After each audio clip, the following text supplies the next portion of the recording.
Hello दोस्तों, hope आप सभी अच्छे होंगे और आपका दिन अच्छा जा रहा है, आपका साल अच्छा जाए और आपके महीने अच्छे जाएं। आज मैं आया हूँ एक और टॉपिक लेकर के, जो एक वेरी बेसिक टॉपिक है, बहुत कॉमन टॉपिक है और कई लोग इस पर डिस्कशन करते हैं और सोचते हैं कि क्या ये होना चाहिए या नहीं होना चाहिए। तो उसी टॉपिक को मैं आपके सामने लाया हूँ और उसका नाम है ड्रेस कोड। तो हम एक ड्रेस कोड जब टर्म आता है तो हमारे दिमाग में आता है कि हम जब कॉलेज में होते हैं, स्कूल में होते हैं, जब एक ड्रेस कोड होता है। हम जब कंपनियों में जाते हैं तो एटलीस्ट कंपनी में भी वो एक फॉर्मल एथिक्स की बात करते हैं, है ना। फ्राइडे को आप सेमी फॉर्मल पहन सकते हैं या आप पार्टी वियर या जैसा भी जो आपके कंपनी के हिसाब से या जो आपके प्रोफेशनल अलाउ करते हैं उस हिसाब से आप कर सकते हैं। But most of the time वो एक ड्रेस कोड की बात चलती है और उसके पीछे का कारण क्या है।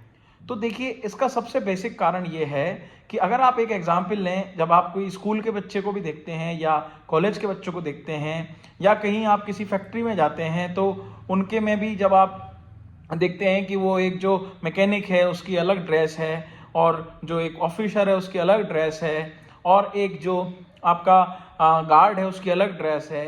तो ये एक्चुअली जो ड्रेस कोड होता है वो एक आपको हेल्प करता है समझने में, पहचानने में नए व्यक्ति को। तो इससे फायदा क्या होता है, एक तो वो प्रोफेशनलिज्म एक मेंटेन होता है, क्योंकि जब हम अगर ये दीज आर ऑल इंस्टीट्यूट्स और एक ये प्लेटफॉर्म्स हैं जहाँ पे एक तरीके का एक एग्जैक्ट वर्क होता है।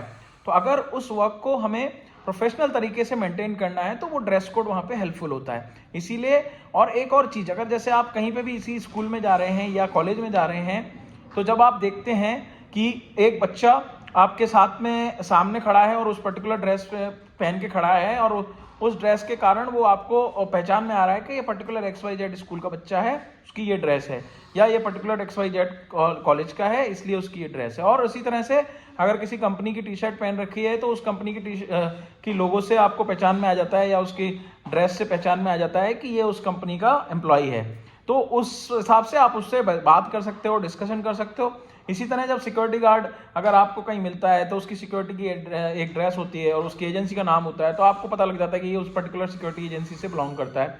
तो इन्हीं सब बेसिक कारणों के कारण और एक प्रोफेशनल एथिक्स मेंटेन करने के कारण ये जो ड्रेस कोड का कॉन्सेप्ट है ये चलता है और इसीलिए ड्रेस कोड सब जगह लगाया हुआ रहता है और ये एक प्रोफेशनल एक फॉर्मेट है और इसीलिए इस ड्रेस कोड को हम मेंटेन कर रहे हैं और इसीलिए सब जगह एक ड्रेस कोड का बताया जाता है। यहाँ तक कि अगर जब आप कभी किसी फंक्शन में भी जाते हैं तो कई बार आप देखते हैं ना कि उन्होंने बोला होता है पार्टी वियर, तो वो भैया फंक्शन है इसलिए वो पार्टी वियर बोल रहा है ना। कोई आप और पूजा पाठ में जाते हैं तो वहाँ पे आप अपना अलग एक वो एंटायर पहन के जाते हैं, जैसे कि जो अगर किसी मंदिर में जाते हैं तो वहाँ का अलग है।